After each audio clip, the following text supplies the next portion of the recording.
Sleeves here with the Senior Pickleball Report powered by TNC Network. Hey, man, let's get it going.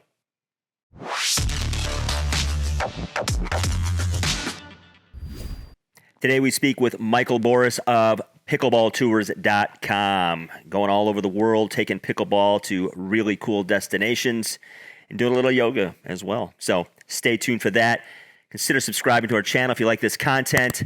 Also hit that notification bell so you don't miss anything. And look at all the links and discounts in the description. Subscribe to our newsletter. Pretty cool. Get pretty much daily updates on what's going on in the world of pickleball. And check out Thrive. Coming out soon. Changing the way pickleball paddles and weight, kind of the relationship between those two things, swing weight, and how swing weight will impact your paddle. Pretty kind of cutting edge stuff. So go to thrivepb.com, sign up for their updates. That paddle should be coming out shortly. All right, let's get to that interview with Michael.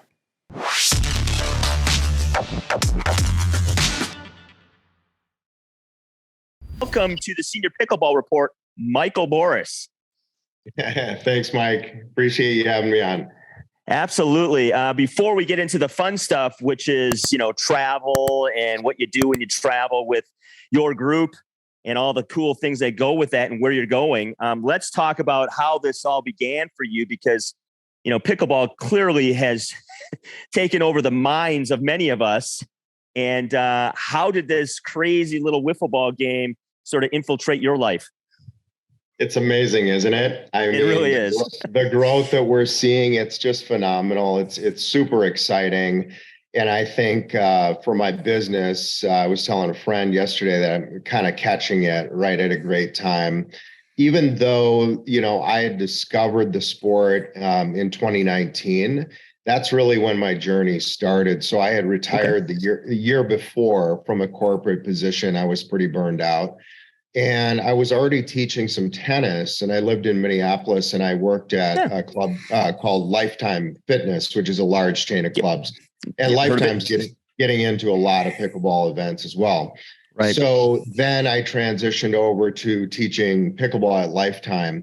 But the way I discovered it before starting that was through a meetup group on a meetup.com platform. Okay. And I'd never heard of pickleball before, which is kind of strange, considering how long it's been around. Yeah. I was thinking the other day, it's like, why had I not at least heard of the sport? Yeah. So in any case, then I found this meetup group, and we're literally, and also through community ed, which I was doing some teaching for some other classes through community ed. And then I took a pickleball class, and it was on a gym floor in the middle of winter, Minneapolis. And so it was, and I loved it. And it was super fun. So I thought, you know what, we can monetize this. We can make a business. And at the time, so I had taken a sabbatical from work, and I'd done a bunch of travel, and I've always had the travel bug in me. And so I set out to launch a pickleball travel business. And so the first iteration of the business was travel, yoga, and pickleball. And really it was kind of more, and that's what I called kind of the Holy Trinity, actually, were those three. I love it. Three things. And then naturally, of course, with being in the travel space and then COVID, that really set us back. So then I reemerged, and I just launched about a year and a half ago, Pickleball Tours, which is the current website and business name. And the focus there is, what I see really, Mike, is that it's turning into more of almost like a wellness brand, right? Oh, yeah. Because what I see from the sport are all these amazing opportunities where you're getting individuals, especially after COVID, where people were isolated. So in fact, the New York Times called it the perfect pandemic sport during COVID, and the sport grew by 30% at that time. And so I really wanted to capitalize on, pickleball is an antidote to all of these crises that are going on, whether it's isolation, depression, if it's mental health, if it's loneliness, which is now kind of a topic that's emerging as a big crisis in our country, if it's addiction, or there's so many things, right? And Right. of course, we need that social connection with other people. And so for me, being retired and then I had this extra time on my hands, pickleball filled the gap so perfectly.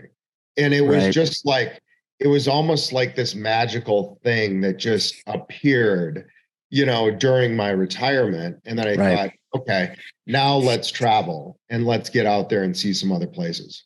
Right on. Yeah. I mean, I grew up, lived in Wisconsin until I was nearly 30, and winters there can be pretty isolating themselves. Then you throw a pandemic on top of that.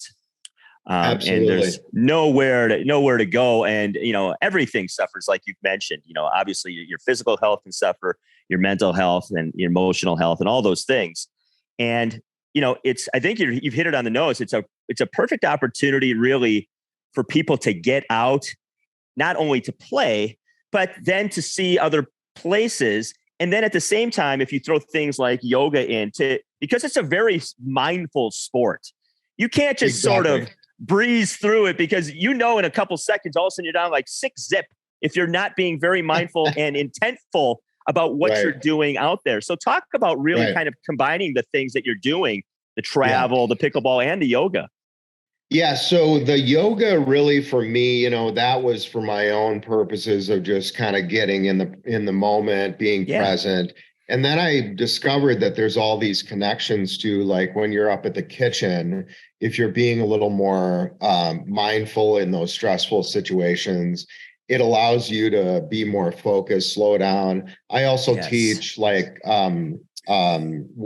it's kind of a crouching sitting pose, which is really something we do in yoga that connects very well to how you should be positioned up at the kitchen. Yeah, it's kind of a squatting kind of Yeah. yoga pose. So anyway, I teach that. And then, there was, of course, a lot of yoga retreats already out there. But for me, it was just such a nice tie-in because, the issue that people have when the game speeds up and you get into these fast hand exchanges, hand Right. battles, is that they stress out and they overdo it. Right. So Yes. if we can kind of bring down the stress level of when you're at the kitchen, that's, I think, where the yoga comes in. The travel piece really is that when I travel, and I'm always it does something to my brain chemistry when I'm getting ready for a trip where I get really excited because I know that I'm going to kind of shake things up. And I Sure. think when we get into kind of our stuck in our rut or sedentary ways, for me, travel has been a way to just kind of shake things up and then Right. get inspired. So, there are groups already out there that bring like entrepreneurs together, and they're so inspired because there's an ocean right there, there's some mountains right there. Right. Of course, we know the natural kind of high that you get from nature as well. So if it's kind of a peaceful, serene kind of environment, that also gets, at least for me, the entrepreneurial juices kind of start flowing.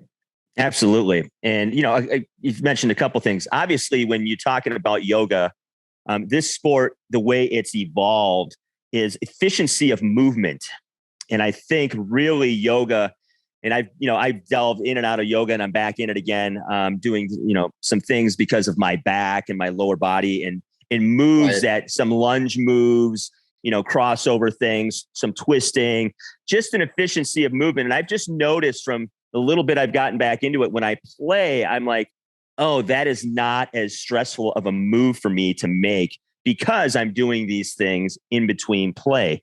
And then, you go out there and you're playing, and obviously we're all waiting for the infrastructure to catch up. And so when you travel and you're going to go to these places, obviously the US is sort of kind of the epicenter of what's happening now. If you found out and you've looked into obviously what's out there as far as infrastructure, And I guess we can always talk about too, the simplicity of setting up your own infrastructure, because people set up things in their driveway too. So talk a little bit about some of those things. Yeah.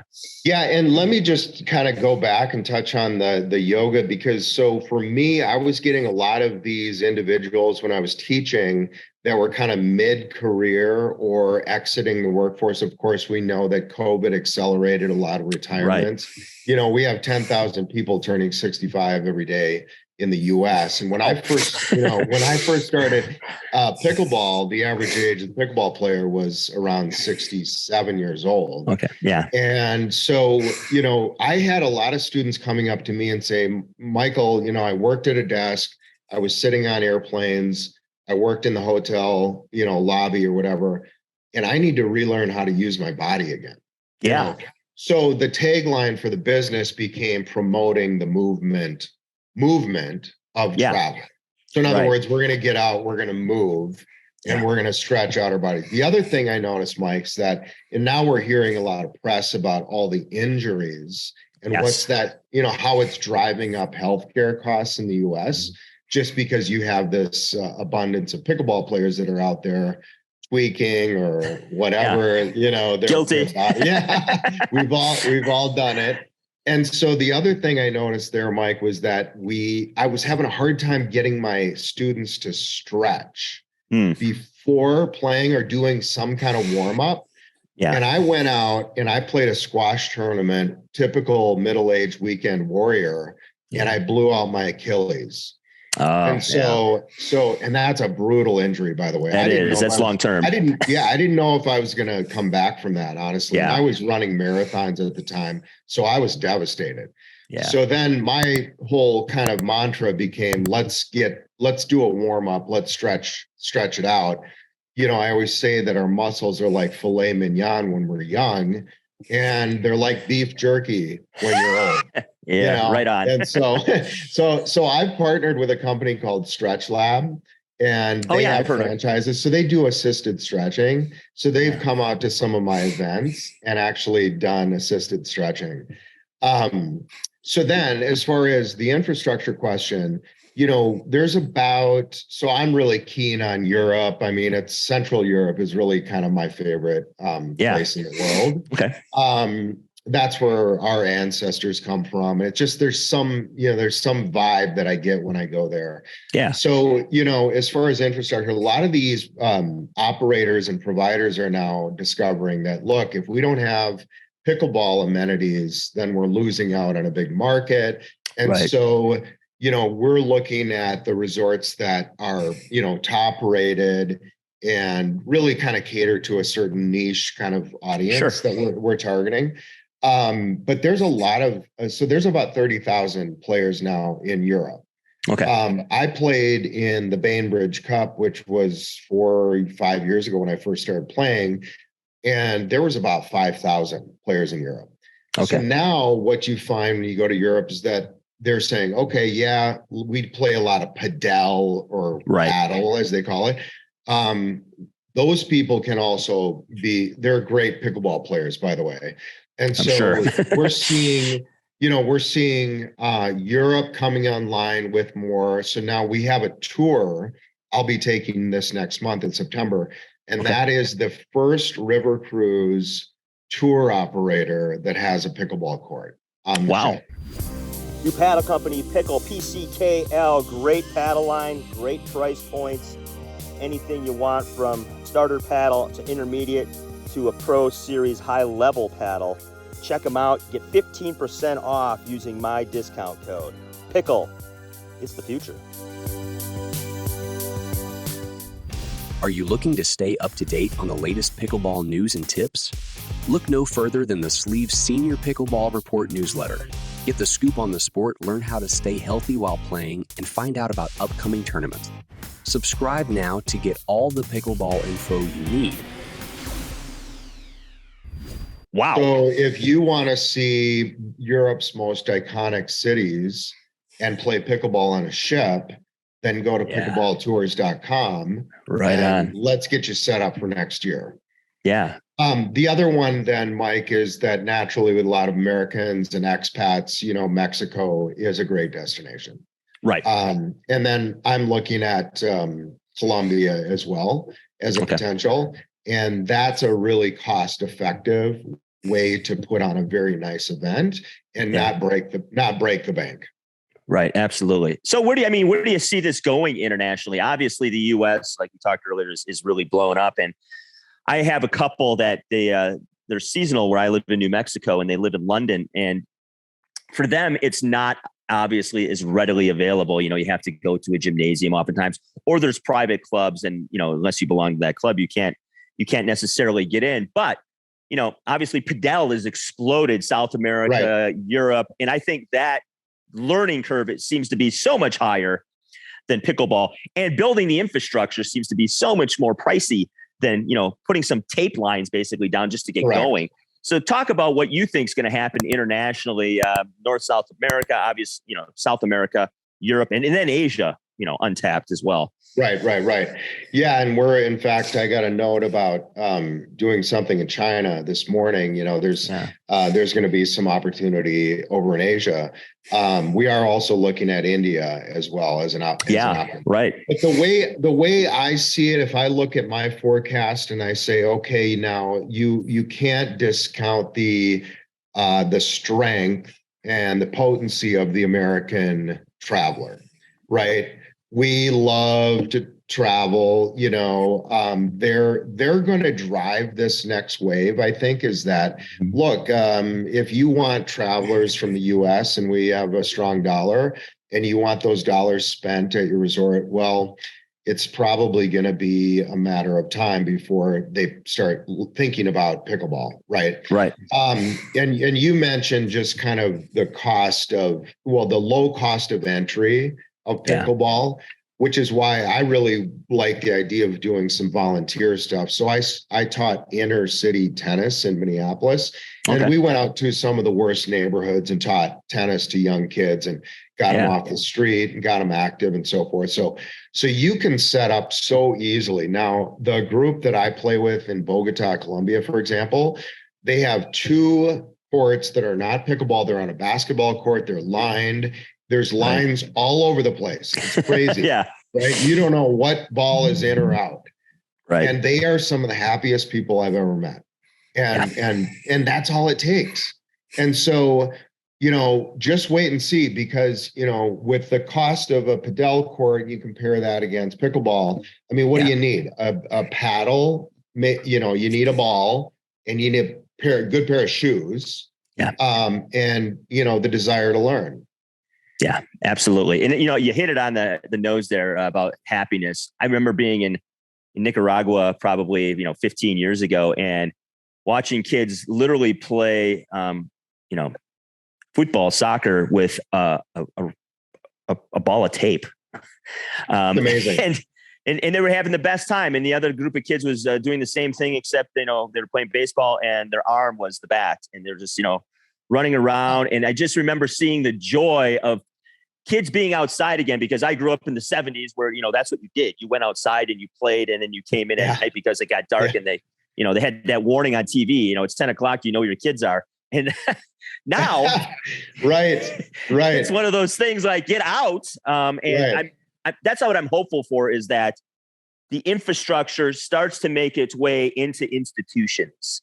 And obviously, the grade schools, middle schools, high schools, universities, and maybe there are programs, there are varsity sports, which, only feeds into what you want to do as well. And because those people want to go when they're out there traveling, if they're in Italy, they want to play pickleball and things like that. So, what's interesting, Mike, is that there's a cohort of individuals, particularly, so I'm based in Boise, but if you talk to these folks that are from maybe Oregon or Washington and, getting around those places where the sport first started, there's a segment of individuals that played in high school gym. And they're a certain age, and you run into a few of these people that said, we had pickleball in gym class in the 1980s. Right. And I just find that so interesting. Yeah. My wife taught PE, and she was teaching it in the early 2000s. And that's when I first heard it. And I was like, what is that? She's just like, it's easier to keep the ball in play for these kids than a tennis ball. Yeah, exactly. Well, and what was that program that, the president, I guess it might have been Reagan or somebody that Oh yeah, the kind of physical had this fitness physical thing. fitness, like, that was You a got a thing, right? patch. Yeah, Yeah. you got a patch and you had to climb a rope in a gym to get to Yeah, the top yeah. and, Yeah. and not die, Right, not die. fortunately, ideally. Right. Yeah. Yeah. Yeah, I think of So some of those things we did, and the pickleball seems a heck of a lot safer. well, exactly, right? So it's really interesting to see how it's going to make its way. Now, the average age, as I heard recently, is dropped down to about 42 for Mm-hmm. pickleball. And Yeah, which, I mean, that's a big market of people. absolutely. Yeah, and that's the thing, is I think it will continue to drop as more and more young people discover it, because it's it's a social game, and I feel like since COVID there is a yearning to be more social besides being social online, and I think, like you Right. mentioned way early, this is sort of kind of the perfect thing for that. Well, it is. And then now we're hearing about kind of this crisis of men, and particularly Right. young men. Right. And they're dropping out of the workforce. They're uneducated in many cases. They're not doing university. They're isolating and playing video games. So there's a real crisis going on there. And that's, I play with a lot of younger individuals, guys, and it's a game changer for them, right? Yeah. It's amazing how it can be. It really can be. So I'm bullish on the sport in the future and where this is all going. I think it's good. I mean, we are kind of entering the big money monetization of the sport. We are seeing that now. So we'll see how that all shakes out. I have experience from the original tennis boom, which was kind of like, Joe Sixpack going out to the courts. It was open play, and you just kind of invite, everybody was welcome. So tennis had its moment there as well. Yeah, yeah, and same with racquetball. I remember living through the racquetball boom in the early '80s, and all these places had a couple racquetball courts and things like that. But this feels different. You know what I mean? Like the amount of attention, the amount of money being put into it.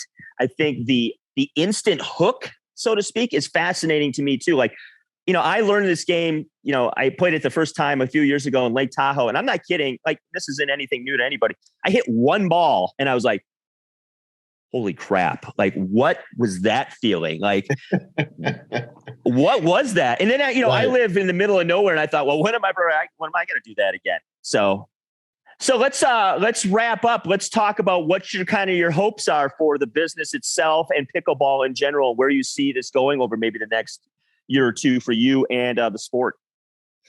Yeah, so the idea is really to engage more with our customers so that what we're trying to do, and this is kind of we're trying to be a disruptor in the travel space for wellness and pickleball.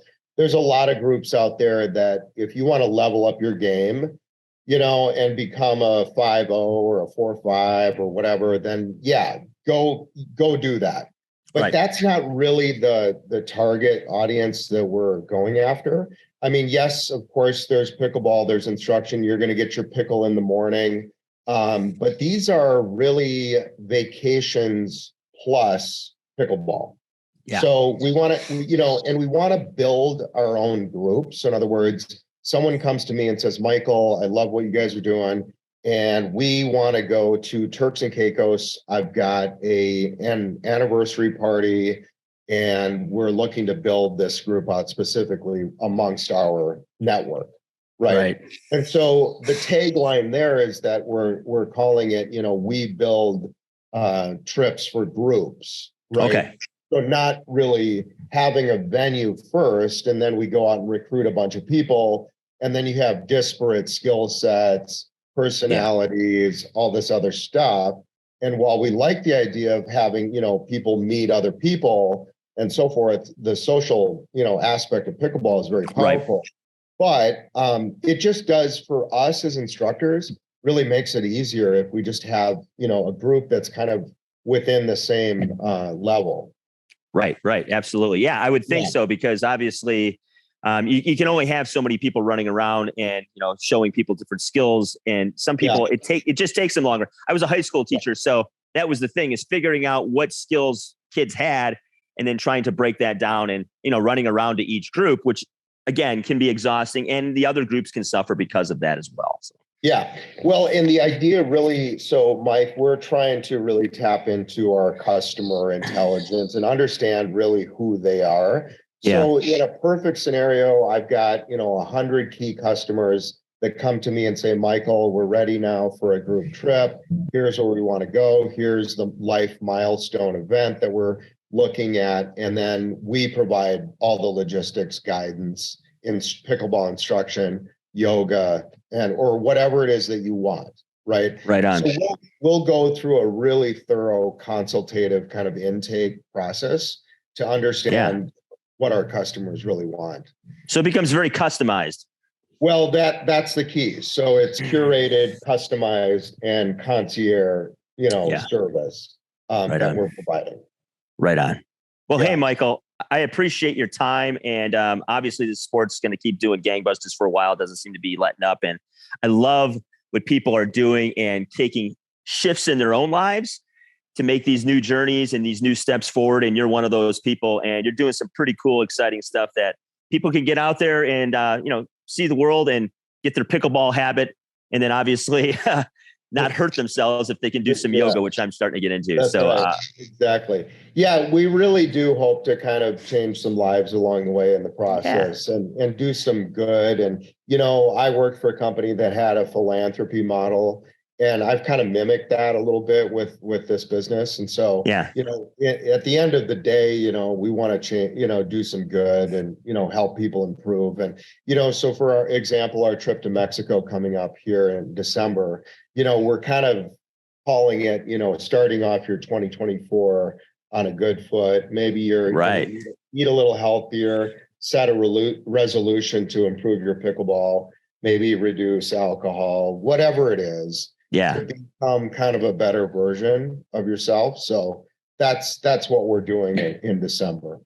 And that's what it seems to be about. It seems to be sort of this community thing, which is really, I think, desperately needed in the world. And that's what I think I'm most happy about with this sport, is people from all walks of life are really coming together and trying to kind of do good things for each other, which I think we need. Yeah, absolutely. I mean, I've played pickleball with people that each person as a doubles on a doubles court we're speaking a different language. Yeah. So that's really cool. That was pretty cool, actually. So he's French, he's speaking German, English, that's awesome, and then Spanish. Right on. And we had a blast. Yeah, absolutely. Thanks. Tell me another sport where you can do that, right? Yeah, you can. That I could think over that I've ever played. And I think the proximity of that helps, and just the overall joy of, for whatever reason, hitting that wiffle ball with a paddle just inspires. Well, and even the different skill sets. So, one of those people was like a 3-0. Another person had never played before. Right. Yeah. That's what's fun. An advanced player, and then kind of and then you had a senior. So it crosses generations, it crosses skill sets, and you bring these people together. And what an amazing kind of experiment. Yeah. Yeah. And I don't know how it's been around over nearly 60 years. And finally it's dawning on some of us who are a little slow apparently to the game, but hey, better late than never. Better late than never. Michael Borass from pickleballtours.com. Links in the description. Check out his Mexico trip coming up. Got another trip coming up in Colombia in September. That we're aiming for next year, actually, Mike. And then we're doing the river cruise again next year. But I'm going to have some feedback on it when I go this year or next month. Right on. All right, folks, get out there, travel, play, do some yoga, and check out Michael's company, because it sounds like a great deal to me, man. Hope you enjoyed our interview with Michael. Pickletours.com, link below. Get on board, get out there, travel, play pickleball, see the world. And hey, let's pickle. Hey, if you're looking for very, very comfortable court shoes, in fact, the most comfortable court shoes I've ever worn, and I've worn a lot of them over the years, playing different sports, try Fitville. We have a link in the description that gets you $20 off your purchase.